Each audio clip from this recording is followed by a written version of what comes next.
Frontline सोको साथमा south western state college Vasundhara Kathmandu. जोर्नी कवच, हरेक दुखाइको प्राकृतिक निदान।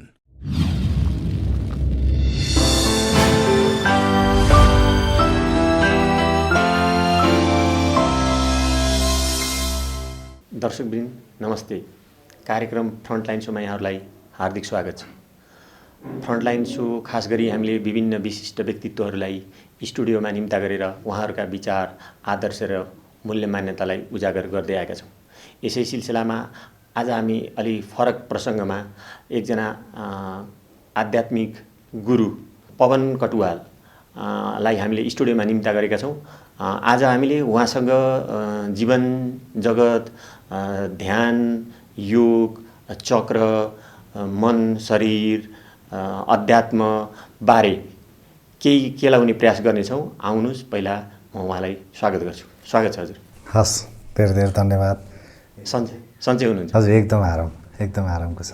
अनि हिजोआजको चाहिँ दैनिकी व्यस्तता सुरुमा अलिकति थोरै स्थापित गरिदिनु न। अब अहिले हामी त्यही हो, नियमित रूपमा हामी अब ध्यान साधनालाई नै अगाडि बोकेर हिँडेका छौँ। अब साधना गराउने अनि त्यही कार्य अरू केही चाहिँ सामाजिक सेवामा पनि हामी जुटिरहेछौँ। अहिले भर्खरै गुरु कृपा फाउन्डेसनको मार्फतबाट हामी केही सहयोग गर्ने र त्यस्ता डिप्रेसन, एन्जाइटी, फियर फोबिया जस्ता विभिन्न समस्या भएको व्यक्तिहरूलाई पनि त्यहाँ उपचार गर्ने, हिल गर्ने, उहाँहरूलाई पहिलाको जीवन फर्काउने त्यो कार्यमा हामी जुटिरहेछौँ र एकदम आनन्द आइरहेछ। अनि यो प्लेटफर्म जुन छ गुरु कृपा फाउन्डेसन, त्यसको प्रिएम्बल अथवा त्यसको प्रस्तावना, त्यसको इन्टेन्सन चाहिँ के हो? यसलाई अलिक प्रश्न पारिदिनु न। अब गुरु कृपा भन्ने शब्दबाटै प्रश्न हुन्छ। वास्तवमा यो जगतमा गुरु कृपा भन्दा अरू केही पनि छैन। हेर्ने आँखाको जरुरत छ। हामीले साँच्चीकै देख्यौँ भने यो ब्रह्माण्ड नै गुरुको कृपाबाट अगाडि बढेको छ। र आज हाम्रो जीवनमा अगाडि बढ्दै गर्दाखेरि पल पल हाम्रो जीवनमा यो सत्कर्ममा, अध्यात्ममा र जीवनलाई त्यो परम सत्तासँग एकाकार गराउनको लागि हामीलाई गुरुको कृपा भएन भने हामी कहीँ कतै पुग्न सक्दैनौँ। त्यसकारण हाम्रो जीवनमा अपरिहार्य यो गुरुभन्दा ठुलो गुरु कृपा हुन्छ।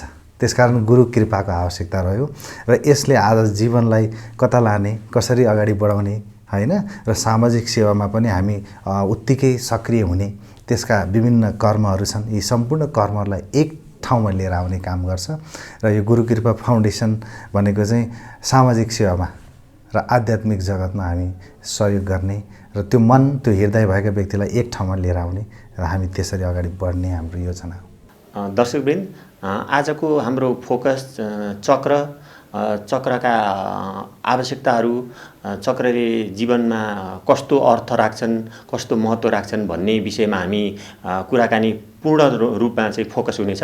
त्योभन्दा अगाडि हामीले अलिकति जीवन र जगतको विषयलाई वार्म अप गर्नलाई चाहिँ सेरोफेरोमा केही कुराकानी गर्ने कोसिस गर्नेछौँ।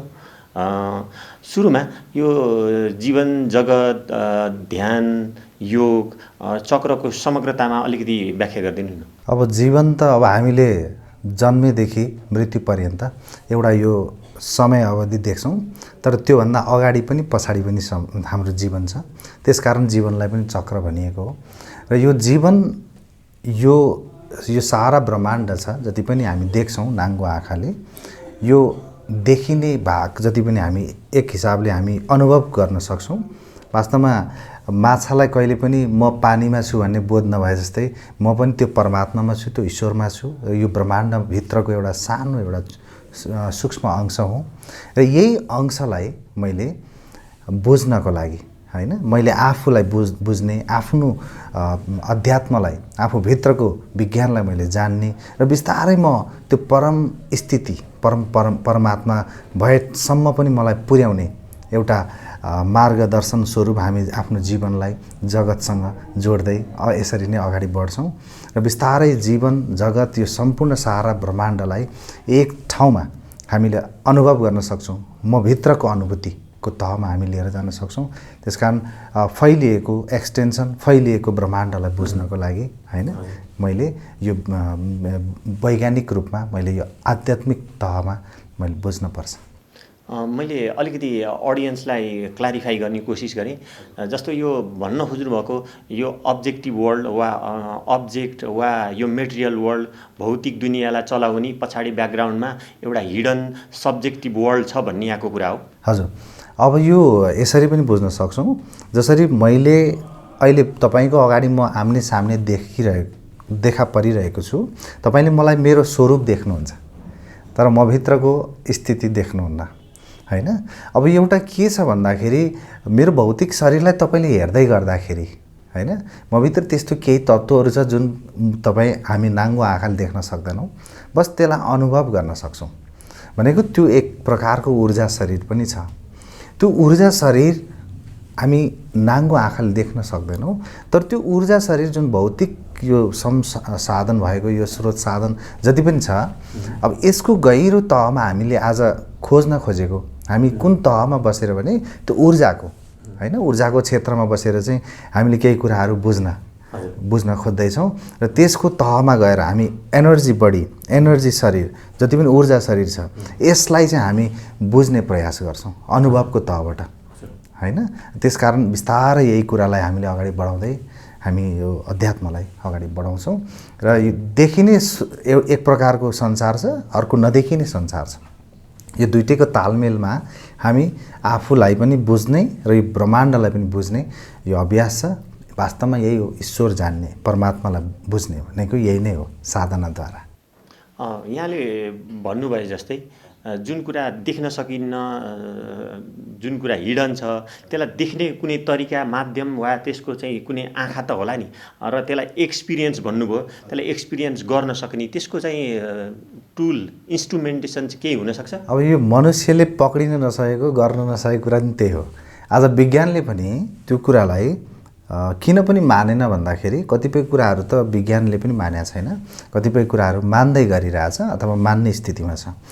खास कुरा के हो भन्दाखेरि यो त्यसलाई देख्न सक्दैनौँ, ईश्वरलाई हामीले देख्न नसकेको कारणले यो विवादास्पद छ।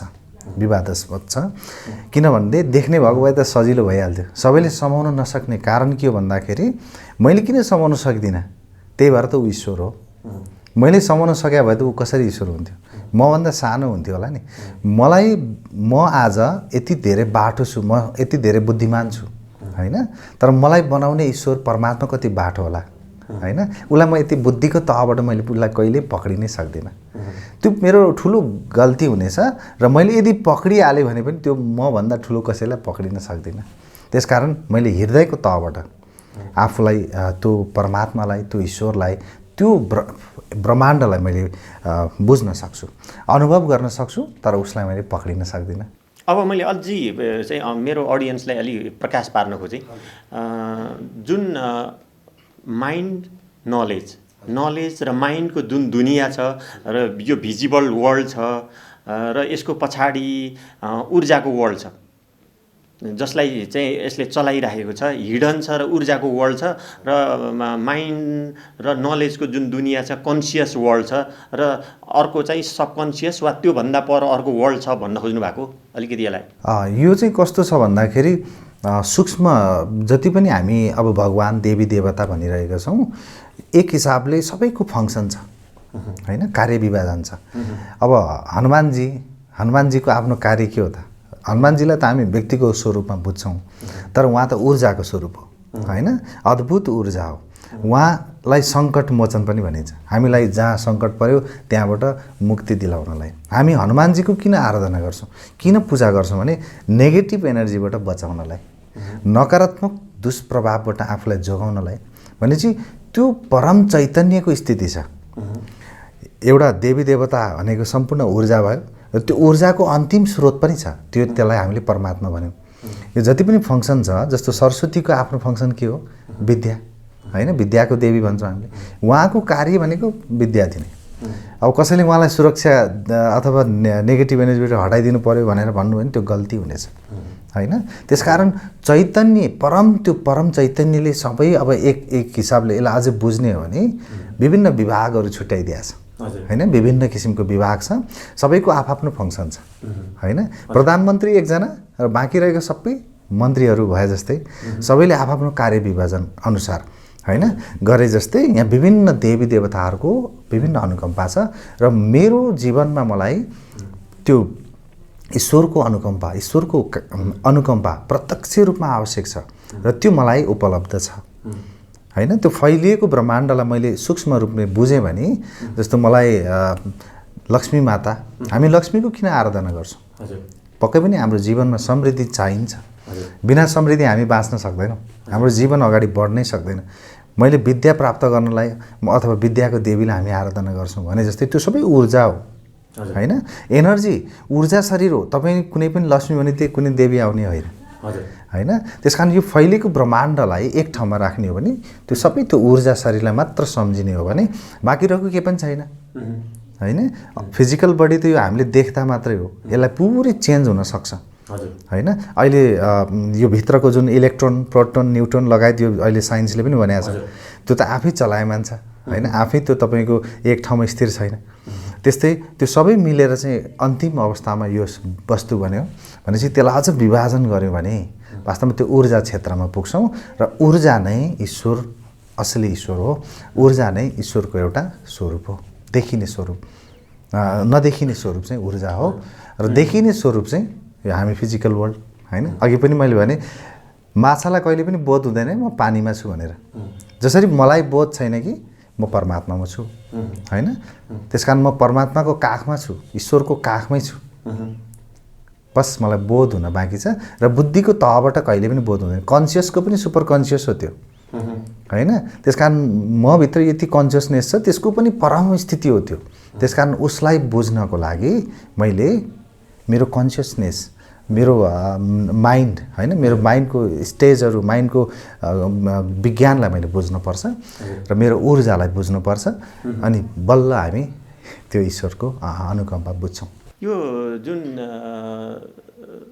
डिभिनिटीको अथवा ईश्वरीय जुन पक्ष छ, एउटा स्वरूप र एउटा स्वरूप बिनाको निरञ्जन निराकार चाहिँ, अथवा तपाईँले हजुरले भन्नुभयो जस्तै ऊर्जाको चाहिँ दुनियाँ छ, त्यस बिचको तादम्यता वा त्यस बिचको, किनभने दुइटै आपसमा फरक त होइन, एउटै हुन्। यो जुन द्वैधता, डुअलिटी छ, यस बिचको अन्तर सम्बन्ध के हुन्छ? अब यो नाङ्गो आँखाले जति पनि देखिरहेछौँ यो त नाशवान छ। मलाई तपाईँले केही वर्ष हेर्न सक्नुहुन्छ, केही समयपछि म बिदा हुन्छु, मेरो यो भौतिक शरीर त रहँदैन, तर मेरो ऊर्जा शरीर अथवा मेरो एनर्जी बडी त्यो कहिले पनि बिदा हुँदैन। जुन कति मित्रहरूले आत्मा भनेर बुझ्नुहुन्छ होइन, त्यो आत्मा के हुन्थ्यो? अजम्बरी त्यही हो होइन। त्यो नै असली डिभिनिटी त्यही हो। वास्तवमा यो हामी भौतिक स्रोत साधन होइन। आज हिजो मेरो हजुरबा, मेरो जिजुबाले मैले भोग्नुपर्छ, मैले गर्नुपर्छ भनेर जति समृद्धि जोडेर राख्नुभयो, आज उहाँहरूले कति समय भोग्नुभयो त होइन। जति समय उहाँहरूले पाउनुभयो त्यही समय मात्रै भोग्नुभयो, त्यहाँदेखि बाँकी रहेको समय त अरूले भोगिदिइरहेछ होइन। त्यसकारण मैले मेरो जीवनमा मैले त्यो नाशवान भएको चिजलाई सबै सर्वमहत्त्वपूर्ण ठानेको छु कि होइन। वास्तवमा महत्त्वपूर्ण कुरा छुटी पो रहेछ कि, त्यो कहीँ कतै त हामीले खोज्नुपर्ने होइन हुन्छ। त्यसकारण अब त्यो जुन वास्तवमै जुन त्यो असली छ, रियालिटी छ, जुन ओरिजिनल छ, त्यो चाहिँ मबाट गुमेको अथवा त्यो मभित्र हराएको छ र त्यसलाई हामीले जबसम्म बोधमा आउँदैन तबसम्म यो हामी त्यही माया मोहमा फस्छौँ र त्यही माया मोहबाट हामी दुखी भएर बस्छौँ। जुन यो हजुरले भन्नुभएको जुन कन्सियस नेसको कुरा छ, भन्न खोजेको यो स्वरूपमा शरीरहरू बदलिरहन्छ र तर त्यो हाम्रो ऊर्जाको स्वरूप बदलिन्न भनेदेखि त्यो त यसको इभोल्युसन वा यसको विकासक्रम हुन्छ। कन्सियसनेसको जुन इभोल्युसनको चाहिँ कतिवटा चाहिँ पाटाहरू हुन्छन्, first stage, second, third, fourth होला नि त। यो इभोल्युसन वा विकासक्रम हुन्छ भने त त्यो ऊर्जा चाहिँ झन् उन्नत भएर जान्छ होला कालान्तरमा। यसबारेमा यो इभोल्युसन अफ कन्सियसनेसलाई अलिकति विस्तृत व्याख्या गरिदिनु न। यो चाहिँ अब मानव सभ्यतालाई हेर्दाखेरि विज्ञानले पनि के भनेको छ भने हाम्रो वंश होइन, हाम्रो जुन शरीर कहाँबाट आयो होइन। शरीरलाई भनेको छ हामी एउटा बाँदरको शरीरबाट होइन, बिस्तारै विकसित स्वरूप हो भनेको छ नि हाम्रो एक खालको त्यो थ्योरीमा हामी विज्ञानले पनि त्यो कुरालाई समर्थन गरेको छ, त्यो कुरा मानेको छ। अर्को भनेको यहाँनिर एउटा विवादास्पद छ। जस्तो डार्विन्सले बिस्तारै इभोल्युसन हुँदै जाँदाखेरि उहाँले के भन्नुभएको छ भने मानव शरीर त ठिक छ नि, हामीले मानव शरीर त हाम्रो बिस्तारै बिस्तारै विकसित हुँदै आयो, बाँदरको पछि अन्तिम बिस्तारै बिस्तारै हामी अन्तिममा हामी मनुष्य भयौँ। तर अब अहिलेको इभोल्युसनलाई हेर्ने हो भने ठिक छ, शरीर त हामीले त्यहाँबाट पायौँ, तर हाम्रो आत्मा कहाँबाट आयो? आत्माको पनि त इभोल्युसन हुँदा होला नि त, होइन? र त्यो परम चैतन्य अथवा चेतनाको पनि त इभोल्युसन हुन्छ होला नि त।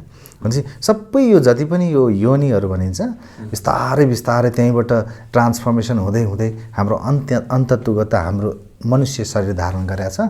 र गाईको आत्मा विकसित, हामीले गाईलाई पूजा गर्नुको कारण पनि यहीँनिर खुल्छ। वास्तवमा गाईको आत्माको ट्रान्सफर्मेसन चाहिँ मनुष्य आत्मा हो। त्यसकारण मनुष्यभन्दा पछाडिको आत्मा गाई आत्मा, गाईको आत्मा हो। गाईलाई पूजा गर्नुपर्ने कारण पनि आज यो हिन्दू संस्कार, हिन्दू धर्मले पूजा गर्नुपर्ने कारण पनि यही हो, होइन? त्यसकारण गाईको आत्मा अनि बाँदरको शरीर, होइन? त्यसकारण त्यो दुइटैको मिक्सअप हो एउटा मनुष्य। त्यसकारण आज त्यति परम स्थितिमा जुन अहिले मनुष्य पुगेको छ, यो हिजो मनुष्यको एकदम सानो सूक्ष्म किरा फट्याङ्ग्रा हुँदै हुँदै हामी अहिलेको जुन शरीरमा आइपुगेका छौँ, यो सबै इभोल्युसन हो। शरीरको इभोल्युसन त हामीले बुझ्यौँ, होइन? त्यो त हामीलाई बुझाइदियो। तर स्पिरिटको इभोल्युसन पनि हुन्छ, होइन? त्यसकारण त्यो स्पिरिटको इभोल्युसन चाहिँ हाम्रो गाईको आत्माबाट हामी ट्रान्सफर्मेसन भएर अन्तिममा हामी मनुष्य बन्यौँ। र त्यो परम स्थिति हो, होइन? किनभने पशु सबैभन्दा निकृष्टतम हो भने त्यहाँभन्दा अत्यन्तै उत्कृष्टतम मनुष्य, र मनुष्यभन्दा पनि अति उत्कृष्टतममा चाहिँ महामानव। अब मैले हजुरलाई के निवेदन गरेँ भने डिभिनिटी या हामीले ट्रुथ, एक्जिस्टेन्स, रियालिटी, नेचर, होइन, ईश्वरीय पक्ष जेसुकै भने पनि यो चाहिँ अब खास गरी चैतन्यको मैले अब्जेक्टिभ वर्ल्डको कुरा गरिरहेको छैन। सब्जेक्टिभ वर्ल्ड जुन छ त्यो विकास हुने फ्याक्टर हो कि त्यो कन्स्ट्यान्ट हुन्छ? कन्सियसनेस चाहिँ फ्याक्टर कन्स्ट्यान्ट हुन्छ वा त्यो चाहिँ होइन इभोल्युसन भइरहने प्रक्रिया हो, के हो? यो त केही पनि, यो ब्रह्माण्ड त स्थिर हुँदै हुँदैन। यहाँ त तपाईँको जे पनि चलिरहेको छ। अब हामीलाई लाग्न सक्छ यो कुनै पनि यो घर अथवा यहाँ घरभित्र रहेका सानो इँटाभित्र रहेको अर्को कण प्रत्येक भित्र चलायमान छ। यो सारा ब्रह्माण्ड आफै घुमिरहेको छ, होइन? यहाँ केही पनि स्थिर छैन। यो कन्स्ट्यान्ट हुने हो कि यो चाहिँ इभोल्युसन हुने फेनोमेनन हो? यो अब यसलाई कन्स्ट्यान्ट भन्नै मिल्दैन, किन भन्दाखेरि ट्रान्सफर्मेसन नै यो प्रकृतिको नियम हो।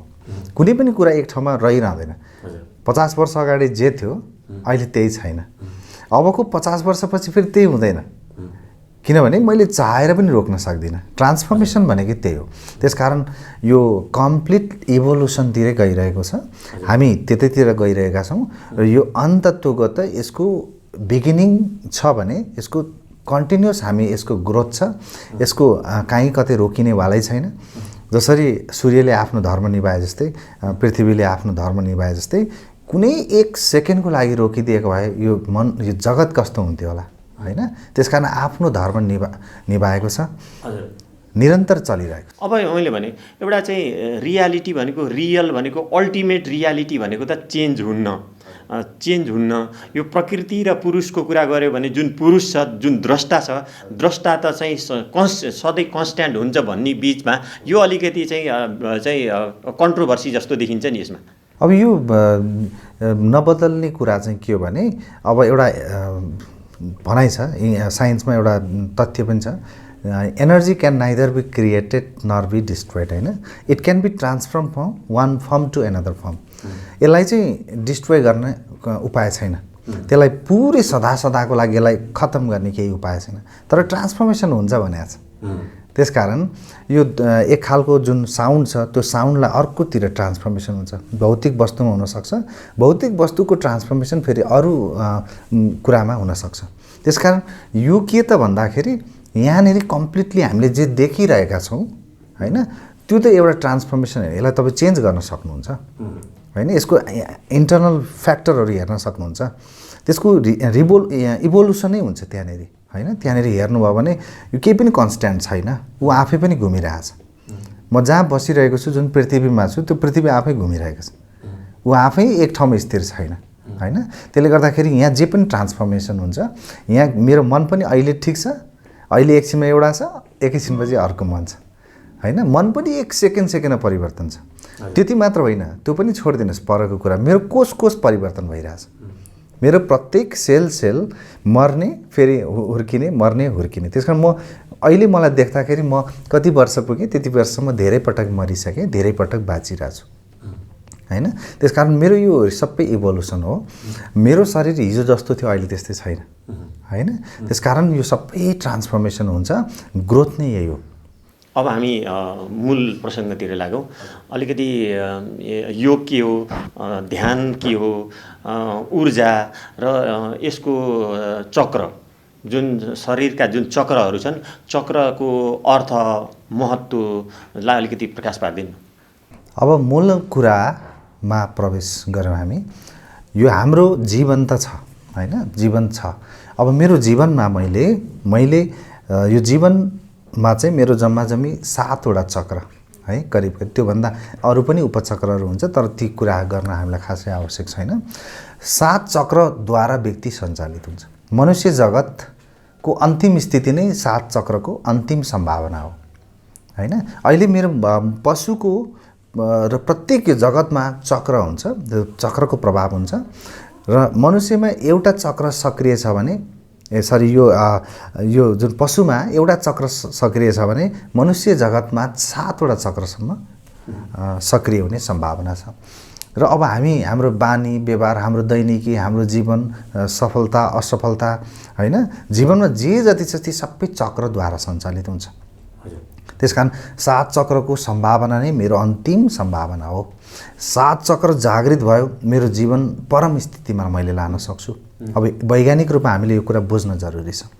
कुनै व्यक्ति आज धेरै निर्दय भइरहेछ, कुनै एकदमै धेरै हिंसक बनिरहेको छ, उसलाई कुन चक्रको प्रभाव छ होइन। यदि हामीले जान्यौँ भने, अहिले हामीले चाह्यौँ भने हामी हाम्रो चक्र सन्तुलित गर्न सक्छौँ, हाम्रो जीवनलाई हामी उत्कर्षमा लिएर जान सक्छौँ। त्यसकारण यो चक्रको जुन प्रश्न उठाउनु भयो एकदमै सान्दर्भिक र एकदमै उपयोगी छ। हामी विषयमा जाँदै गर्छौँ। चक्रमा हामीले सुधार ल्याउन वा यसको गुणात्मक विकासका लागि चक्रभित्र हालिने कच्चा पदार्थ के हो र अर्को साइडबाट निस्किने प्रोडक्ट चाहिँ के हो? ठिक छ। अब पहिला सुरुमा चाहिँ म यहाँलाई चक्रको विषयमा थोरै अलिकति 7 चक्रको विषयमा 1 बाई 1 मा अलिकति डिस्क्राइब गर्छु। त्यसपछि त्यसको फङ्सन्स अनि त्यसको सुधार गर्नुपर्ने अथवा त्यसलाई हामीले रोक्नुपर्ने कसरी अथवा सन्तुलित गराउने कसरी, त्यसको विषयमा म आउँछु।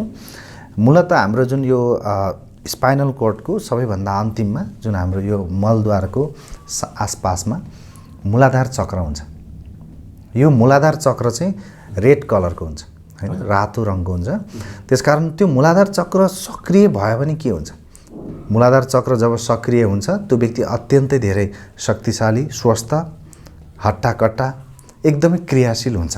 शक्तिशाली in the sense of physical बडीमा, हजुर बडीमा कर्म गर्नलाई एकदम धेरै रुचि भएको, उसलाई आलस्यता रत्ति पनि नलाग्ने, जति काम गरे पनि नथाक्ने, जति काम गरे उति आनन्द आउने। अरू 1 घन्टामा काम गर्दाखेरि एकदमै धेरै गाह्रो भयो भने भन्ने हुन्छ भने उसलाई अझै 2 घन्टा काम गर्दा पनि अझै गर्न सक्छु भन्ने खालको त्यो भित्रैबाट आउँछ। त्यसकारण त्यो मूलाधार चक्र हेल्थसँग रिलेटेड छ। बेस चक्र, हाम्रो रुट चक्र भन्छ त्यसलाई अङ्ग्रेजीमा।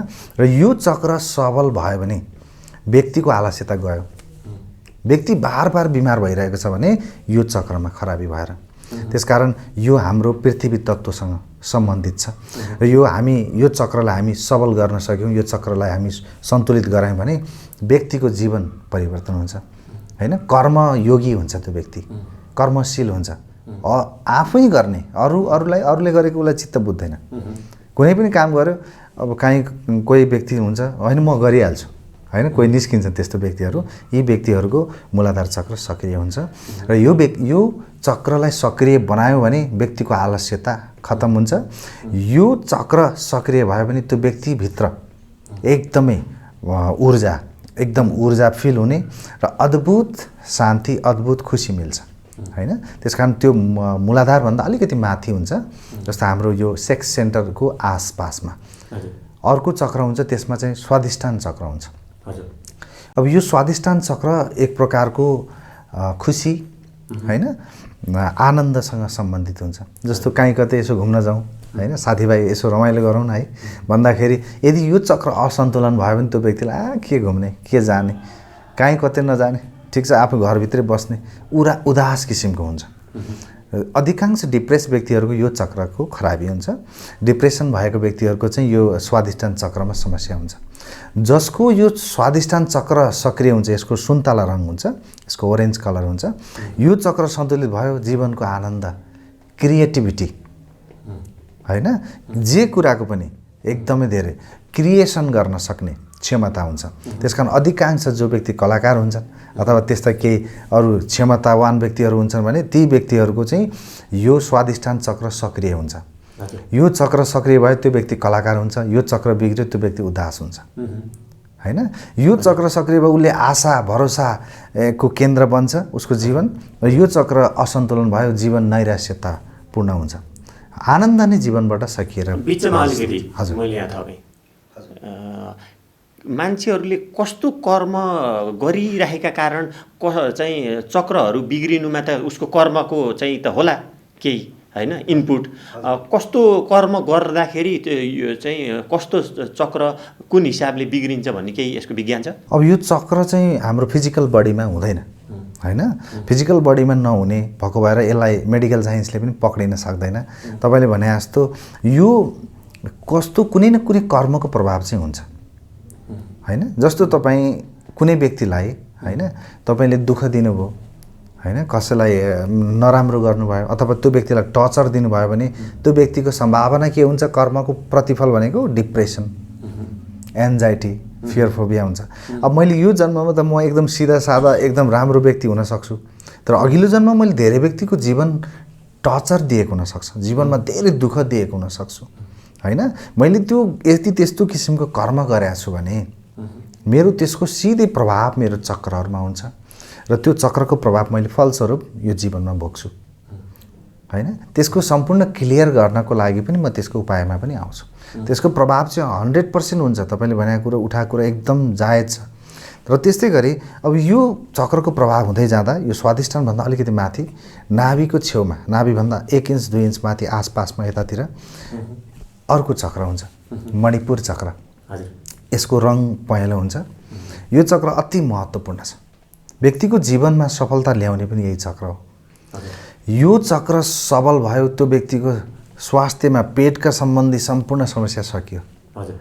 एकदम पेटका सबै समस्या, शारीरिक समस्याहरू पेटजन्य हुन्छ जति पनि ती सबै समस्याबाट बिदा हुन्छ। र अर्को कुरा, यदि यो मणिपुर चक्र सक्रिय भयो भने त्यो व्यक्तिको कन्फिडेन्स एकदमै हायर, एकदम पावरफुल कन्फिडेन्स हुन्छ।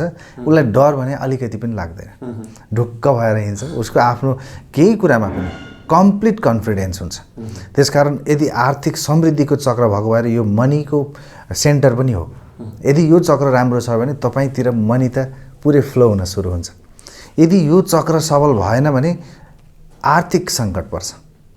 जति गरे पनि, जति दुःख गर्दा पनि तपाईँको जीवन खासै प्रगतिमूलक हुँदैन। अरूले कसैले दिन रात मेहनत गर्दा पनि धेरै कमसे कम कमाइ हुन्छ भने यो चक्र सबल भएको व्यक्तिले गर्दाखेरि रातको 2 गुना 4 गुना 10 गुना हुँदै त्यसरी उसको बढेर जान्छ। अधिकांश सफल व्यक्तिहरू जति पनि छन् यो संसारमा, ती समस्त व्यक्तिहरूको यो चक्र सबल हुन्छ। मणिपुर चक्र यदि असक्षम, असन्तुलन भयो भने त्यो व्यक्ति डिप्रेसनमा पनि जान्छ। एन्जाइटी, फियर फोबिया, जति पनि डर हुन्छ नि, फियर फोबिया भन्छौँ हामी, यो समस्याको मूल कारण, मूल जड पनि यो मणिपुर चक्र हो। र यसको दुष्प्रभाव हटाउन सक्यो भने त्यो व्यक्ति कतै नभएको आँटिलो, कतै नभएको हिम्मतिलो, कतै नभएको खुसी होइन, आनन्दित हुन सुरु गर्छ। त्यसकारण यो मणिपुर चक्र हामीलाई अति आवश्यक छ।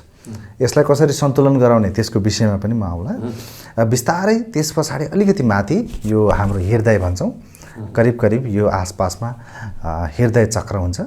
यसलाई हार्ट चक्र पनि भन्छ। अब यो हृदय चक्र सबल भयो, यो यसको रङ ग्रीन कलरको हुन्छ। होइन। अनि अर्को एउटा यसको चाहिँ अधिकांश हामीले के हुन्छ भने यसको प्रभाव भनेको चाहिँ व्यक्तिको जीवनमा दया, प्रेम, करुणा, होइन। यो चक्र सबल भयो कि अरूको दुःख देख्नै सक्दैन।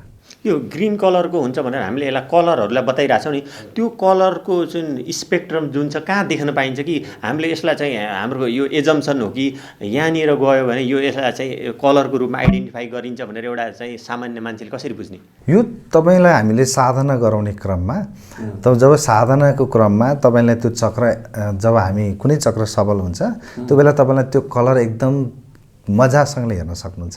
तर त्यो बाहिर देखिने कलर होइन, आँखा बन्द गरेर आउने कलर हो। त्यसकारण त्यो कलर तपाईँले हेर्न सक्नुहुन्छ। जस्तो जुन व्यक्तिको यो अनाहत चक्र सक्रिय भयो, ग्रिन कलर, एकदमै ग्रिन, त्यो पनि त्यो ग्रिन तपाईँ बाहिर देख्नुहुन्न। त्यस्तो ग्रिन तपाईँ बाहिर भेट्न पनि सक्दैनौँ हामी। त्यो अलग किसिमको ग्रिन हुन्छ, अद्भुत हुन्छ। त्यो जसले अनुभव गरिरहेको छ उसलाई मात्रै थाहा छ, होइन। त्यसले गर्दा यो हामी अनुभव गराउन सक्छौँ। यसको लागि अब यो चाहिँ हामीले जब यो चक्र जागरण, चक्र उपचार गर्छौँ त्यो बेला, होइन, हामी चक्र उपचार गर्न मिल्छ, चक्रलाई जागृत गराउन मिल्छ। र त्यो समयमा हामी त्यो तपाईँलाई रङको, होइन, तपाईँलाई रङ देखाउन सकिन्छ। र यसको देखाउने विभिन्न विधिहरू पनि छ। अब यो अनाहत चक्र सक्रिय भयो, त्यो व्यक्तिको जीवन करुणामय, प्रेममय, होइन, र अर्को जीवन आनन्दमय हुन्छ। र जीवनमा मुख्य खुसी, प्रेम, होइन, आनन्द, प्रसन्नता, यो हाम्रो मूल कारण यो चक्र हो। र यो चक्र सन्तुलित गराइदिनुहोस् त्यो व्यक्ति दयावान हुन्छ। यो चक्र असन्तुलित गराइदिनुहोस् त्यो व्यक्ति हिंसक हुन्छ। अरूलाई मार्दाखेरि उसलाई आनन्द आउँछ, अरूलाई दुःख दिँदा उसलाई खुसी मिल्छ, होइन। त्यसकारण यो हाम्रो जुन हृदय चक्र छ, यो हृदय चक्र जागृत भयो, त्यो व्यक्तिको ट्रान्सफर्मेसन भयो। पशु पनि हुनसक्छ व्यक्ति पशुजन्य काम गर्न सक्छ, कर्म गर्न सक्छ, होइन। यही चक्रलाई असन्तुलन गराइदिनुहोस् त्यो व्यक्ति कतै नभएको हिंसक बन्छ। जस्तो कुनै व्यक्तिलाई हेर्नुभयो होला, एउटा किरा फट्याङ्ग्रा मार्न भन्दा पनि मार्न सक्दैन, होइन। कुनै व्यक्ति हेर्नुहोस् कति खुसी भएर एकदम आनन्दले उसलाई मार्यो, उसलाई आनन्द आउँछ, तडपायो, खुसी मिल्छ। यो कारण के हो? बस अरू केही पनि भेद छैन, चक्रको असन्तुलन हो। एउटा सन्तुलन हो। प्रेसर जस्तै हो, हाई ब्लड प्रेसर पनि उपयुक्त हुँदैन, लो ब्लड प्रेसर पनि उपयुक्त हुँदैन, होइन। प्रेसर त नर्मल हुनु पऱ्यो नि, त्यस्तै चक्र पनि सन्तुलित हुनुपर्छ। त्यसै गरी योभन्दा माथि हाम्रो यो चक्र, यहाँ कण्ठे चक्र अथवा थ्रोट चक्र भन्छ यसलाई विशुद्धि चक्र पनि भनिन्छ। यो चक्रमा यदि समस्या भयो भने, होइन, यसको रङ चाहिँ स्काई ब्लू हुन्छ। यदि यो चक्रको कुनै समस्या भयो भने त्यो व्यक्तिको बोलीचाली अत्यन्तै रुड हुने, होइन। बोली उसले राम्रै बोले पनि अरूले नराम्रो सुन्ने हुन्छ। जति राम्रो बोले तर अरूले सुन्दा चाहिँ त्यो नराम्रो लाग्छ, उसको शत्रुता अत्यन्तै धेरै शत्रुता कमाउने हुन्छ। र अर्को कुरा, यो चक्र असन्तुलन भयो त्यो व्यक्तिलाई पढ्न मन लाग्दैन, होइन। त्यसकारण जो व्यक्तिको पढाइ राम्रो छ, जो व्यक्ति पढ्छ धेरै, त्यो व्यक्तिको यो चक्र अटोमेटिक राम्रो भएको हुन्छ। केही व्यक्तिको प्राकृतिक रूपमा हुन्छ, होइन, हामीले बनाउनु पर्दैन। तर अधिकांश व्यक्तिको चक्रहरूको दुष्प्रभाव, असन्तुलन भइरहेको हुन्छ। अब हामीसँग त्यो विधिहरू पनि हुन्छ जसरी हामी हाम्रो चक्रलाई सन्तुलित गराउन सक्छौँ। विशुद्धि चक्र बिग्रियो, व्यक्तिको जीवनमा बोलीको प्रभाव हट्छ, होइन। बोलीको अहिले मिठास छ नि, जस्तो बोल्दै गर्दा त्यो बोलीमा यति मिठास आउँछ कि तपाईँले नराम्रो बोल्दा नि राम्रो सुनिन्छ। त्यो यो बोलीको प्रभाव हो, यो चक्रको प्रभाव हो। यो चक्र राम्रो छ, अधिकांश वकिल साहबहरूको यो चक्र राम्रो हुन्छ। जस्तो पत्रकारजीहरूको पनि यो चक्र असाध्यै राम्रो हुन्छ। कलाकारको त यो चक्र झन् राम्रो हुनै पर्यो, होइन। नभए गायकी पनि राम्रो सुनिँदैन, गीत गाएको पनि कति राम्रो आउँछ, होइन। त्यसकारण यो चक्र सन्तुलित भयो त्यो व्यक्तिको जीवनमा ट्रान्सफर्मेसन ल्याउँछ। विद्यार्थीहरूलाई हेर्नुहोस्, यो चक्र राम्रो भयो, पढाइमा तेज हुन्छ, स्मरण शक्ति पनि यादगार, एकदम याद हुने, होइन, खुब धेरै उसले राम्रोसँग व्याख्या गर्न सक्छ। अर्को कुरा, मूल कुरा के भन्छु भने, यो चक्र सन्तुलित भयो भने जे भन्न खोजे त्यो भन्न सक्नुहुन्छ। जस्तो कहिलेकाहीँ तपाईँलाई माइक दियो, होइन, माइक दिएर केही बोल्न खोज्यो, आफूले बोल्न खोज्यो, ला यो त बोल्नै बिर्सेछु नि, मैले बोले भए हुने थियो, त्यो आउँदैन। बस मैले जे बोल्नु थियो त्यही बोलेँ, मैले जे भन्नु थियो पुरै भने, होइन, कहीँ कतै रोकावट छैन। त्यो खालको फिल हुन्छ। यो चक्र सन्तुलित गराउन चाहिँ अत्यन्तै विद्यार्थीहरूको लागि अति उपयोगी हुन्छ, हामी सबैको लागि चाहिन्छ। योभन्दा माथि यहाँनिर हुन्छ दुवै आँखी भाउको बिचमा यो थर्ड आई चक्र।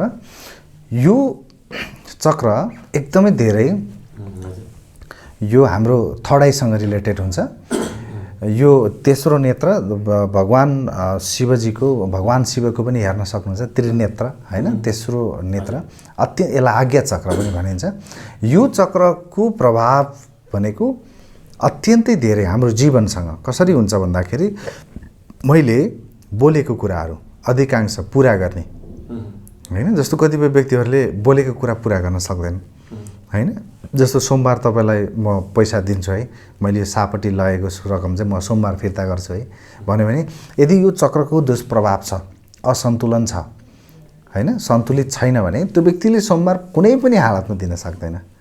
किनभने उसको ब्रह्माण्डले उसको जुन चक्रसँग सम्बन्धित हुन्छ, कुनै जो व्यक्तिको जस्तो यदि यो चक्र सन्तुलित भयो सोमबार दिन्छु है 2 बजेभित्र भन्यो भने उसले 2 पनि बजाउँदैन होइन, अगाडि नै ल्याएर दिन सक्छ।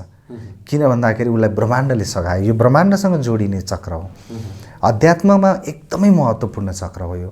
हामी यहीँबाट ध्यान साधना गर्छौँ, यहीँबाट हाम्रो जीवन प्रारम्भ हुन्छ, साधना प्रारम्भ हुन्छ।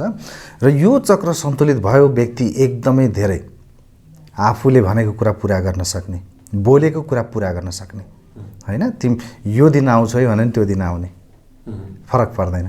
तर यो चक्रको दुष्प्रभाव असन्तुलन छ, त्यो व्यक्तिको जीवनमा उसले बोलेको कुरा केही पनि पुग्दैन।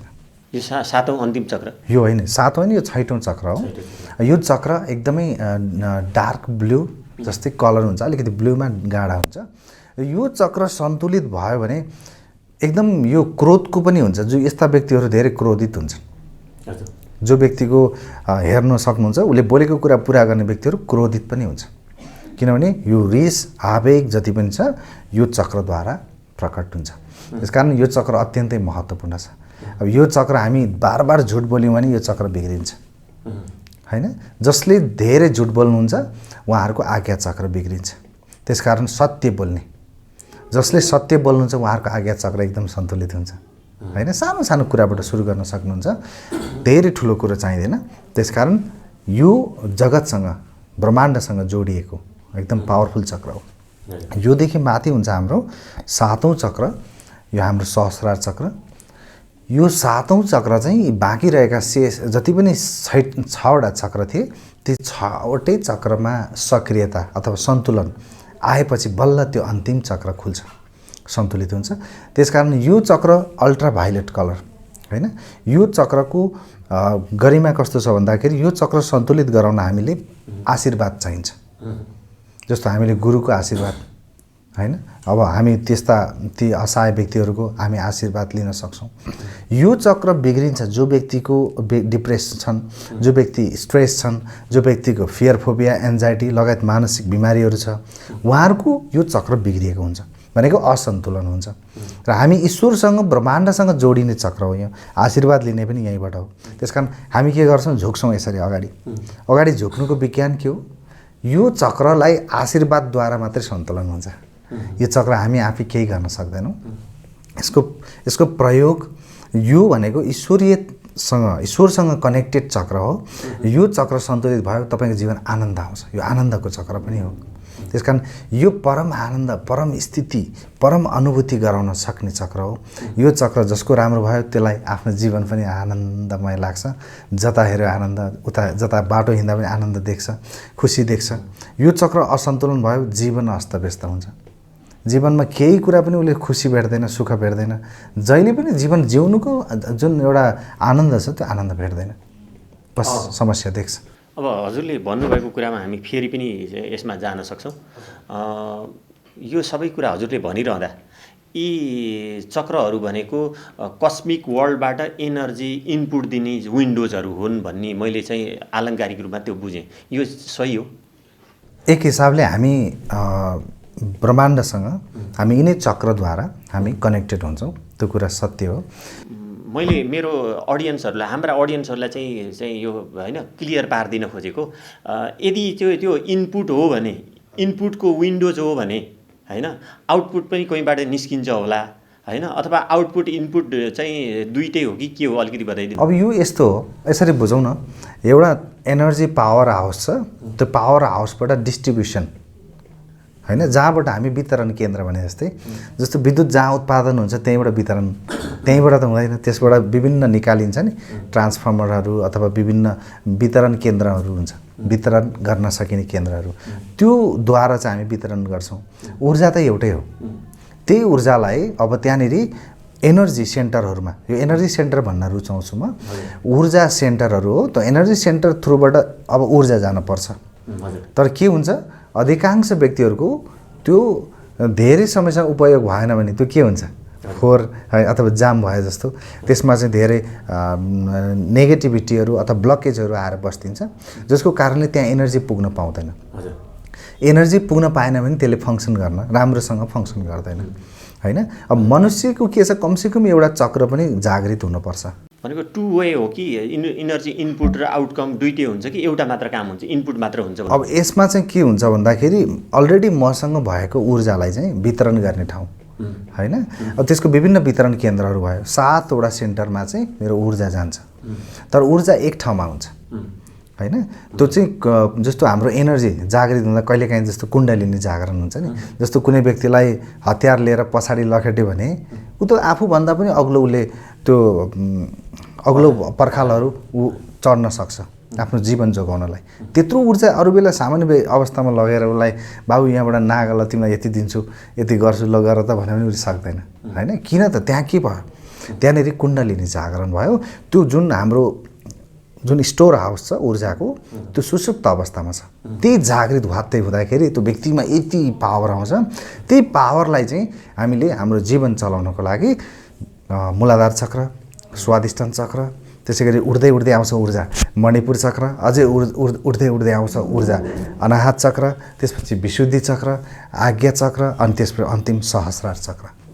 7वटामा ऊर्जा फ्लो भइसकेपछि बल्ल तपाईँको 7 सम्भावनाहरू खुल्छ, तपाईँको जीवन प्रगतिमूलक हुन्छ। अब हजुरले भन्नुभयो जस्तै यो ऊर्जा केन्द्रहरूलाई एक्टिभेट गर्नलाई अथवा ब्लकेजहरूलाई चाहिँ खोल्नलाई हामीले हालिने कच्चा पदार्थ, मैले मेटेरियल कच्चा पदार्थ भनिरहेको छैन, होइन, त्यो कच्चा पदार्थ के हो, के हालिन्छ त्यहाँ, केही इनपुट त दिन्छ नि, जसरी हामी इमोसनका कुराहरू पनि भनौँ चाहिँ, होइन, जस्तो रिस होला, घृणा होला भने जस्तै कुनै इनपुट त हालिन्छ नि, त्यो इनपुट चाहिँ के हुन्छ भन्नु खोजेको, कच्चा पदार्थ?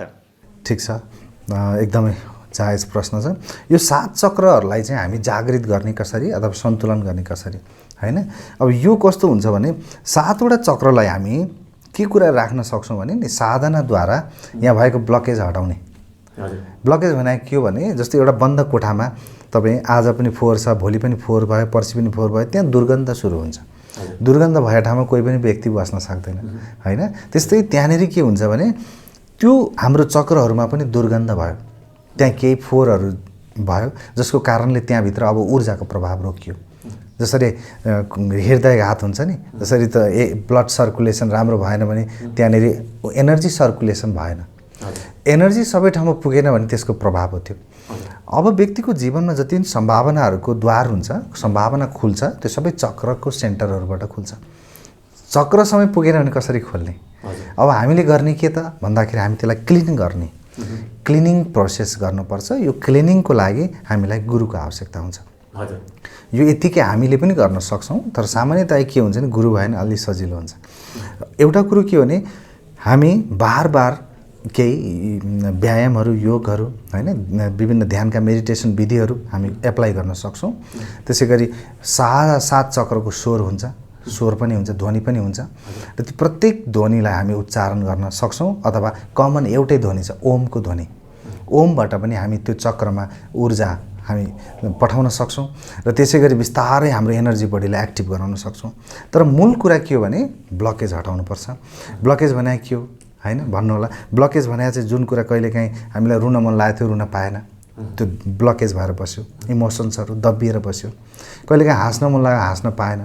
कति धेरै मलाई के इच्छा थियो, कतिजना काम वासना छ, त्यो वासना सबै दबिएर बस्यो। जति चाहना, इच्छा, आकाङ्क्षा त्यो सबै एक ठाउँमा आए, होइन।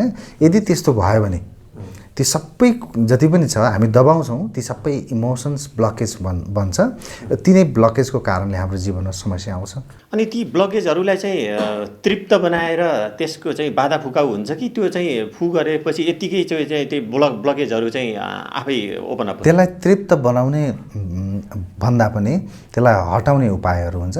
त्यसलाई हटाउने के हो भने आफू सहज भइदिने, जहाँ जहाँ खराब छ त्यसलाई बढाल्ने, त्यसलाई निकाल्ने त्यस्ता विधिहरू हुन्छ। जस्तो विभिन्न विधिहरू हामी एप्लाई गर्न सक्छौँ र त्यो सम्पूर्ण विधिहरूद्वारा चाहिँ हामी त्यो ब्लकेज हटायौँ भने बल्ल अनि हामी सफा हुन्छ र त्यहाँ एनर्जी पठाउन सक्छौँ। अनि अर्को विषय, हजुरले चाहिँ कुनै चक्रहरू जुन ब्लकेज थिए वा चाहिँ उनीहरू लोअर स्टेटमा थिए उसलाई हायर स्टेटमा लग्नुभयो, त्यस्तो कुराहरूलाई चाहिँ के चाहिँ त्यसमा ग्रोथ भएको छ भनेर देखाउनलाई त्यसलाई स्क्यानिङ गरेर देखाउन सक्ने, हेर्न सक्ने चिज हुन्छ कि अथवा इन्स्ट्रुमेन्टेसन भनौँ न, हामीले प्रेसर, सुगर, हामीले आजकलको मेडिकल साइन्समा स्क्रिनमा हेर्न पाउँछौँ नि चेन्जेसहरू, त्यस्तो केही स्क्यान गर्ने चाहिँ त्यस्तो चाहिँ तरिका हुन्छ? एकदम बिल्कुल, हामी हातको एनर्जीबाट हामी फिल गर्न सक्छौँ। अहिले जेनरल हामीले सजिलोसँग हामीले गर्न सक्ने, किनभने त्यो चक्रको ऊर्जाको स्थिति बुझ्न सक्छौँ। चक्रको एनर्जी लेभल लोअर छ कि अथवा हायर छ, होइन? ऊर्जा अत्यन्तै कमजोर छ भने त्यसले तान्छ, तपाईँको एनर्जीलाई तान्छ। एकदमै पावरफुल छ भने तपाईँलाई धकेल्छ। त्यसकारण त्यो एनर्जीको कन्डिसन, एनर्जीको स्थिति त्यो तपाईँले पनि जान्न सक्नुहुन्छ, तपाईँले पनि बुझ्न सक्नुहुन्छ। बस अब यो ऊर्जाको स्थिति तपाईँले मापन गर्ने बित्तिकै यहाँ एनर्जी कम रहेछ, त्यहाँ ऊर्जा अलिकति बढाइदिने, होइन? अब गुरुको काम त्यही हो। त्यसकारण त्यसलाई हिल गरिदिने, त्यहाँ जे समस्या छ त्यो समस्याबाट हटाइदिने। हजुर, आजको विषयको निष्कर्षमा जुन कुराकानी गरियो यसलाई समराइज गरेर अन्तिममा यहाँले भन्न खोज्नुभएको केही कुरा वा निष्कर्ष केही हुन्छ? अब मेरो सबै कुराहरू अब हामीले अगाडि पनि गरिसक्यौँ, होइन? मूलतः व्यक्तिको 7 चक्रलाई सफाइ गर्ने, हाम्रो ऊर्जा शरीरलाई सफाइ गर्ने र 7वटा चक्रको एनर्जाइज गऱ्यौँ र 7 चक्रको सम्भावना खोल्न सक्यौँ भने व्यक्तिको जीवन एकदम आनन्द, एकदम खुसी, एकदम प्रसन्नताले भरिपूर्ण हुन्छ। त्यसकारण अरू केही गर्न पर्दैन, यही मात्र गर्न सक्यो भने जीवन ट्रान्सफर्म हुन्छ, व्यक्तिले खोजेको जस्तो जीवन जिउन सकिन्छ। त्यसकारण 7 चक्र भनेको मैले सपना देखेको जीवन हो, होइन? मैले जस्तो खोजेको छु, मैले जे सोचिरहेको छु त्यो सोचिरहेको जीवन यो 7 चक्रले दिन्छ। यही 7 चक्र जागृत गर्न यहाँ सबै व्यक्तिहरूलाई त्यो प्रेरणा मिलोस् र हरेक व्यक्तिको जीवनमा 7 चक्रभित्रको रहस्यलाई बुझेर आफूभित्रको समस्यालाई हटाउने अवसर मिलोस्, यही मेरो सबैप्रति शुभेच्छा छ। र यहाँले पनि यो एकदमै सुन्दर कुरा उठाउनु भयो, एकदमै खुसी लागेको छ। यो 7 चक्रमै, होइन, जीवन छ र यसैलाई जागृत गरौँ, यसैलाई सन्तुलित गरौँ, जीवन सुध्रिन्छ, जीवन राम्रो हुन्छ, खोजेको भन्दा राम्रो हुन्छ। कार्यक्रममा उपस्थितिको लागि धेरै धेरै धन्यवाद। तपाईँलाई पनि धेरै धेरै धन्यवाद छ। मलाई केही 2-4 शब्द राख्ने अवसर प्रदान गर्नुभयो र सबैले मलाई सुनिदिनु भयो। उहाँहरू सबैलाई पनि जसले सुन्नुभएको छ ती सम्पूर्ण प्रेमल आत्मालाई पनि म धेरै धेरै धन्यवाद दिन चाहन्छु। दर्शकवृन्द, हामीसँग आजका विशेष अतिथि पवन कटुवाल आध्यात्मिक गुरु हुनुहुन्छ। उहाँसँगको विशेष ऊर्जामय र रसमय कुराकानीसँगै अर्को श्रृङ्खलामा उहाँसँग यसरी नै भेट्ने बाचा गर्दै हामी सम्पूर्ण टिम बिदा चाहन्छौँ। नमस्ते।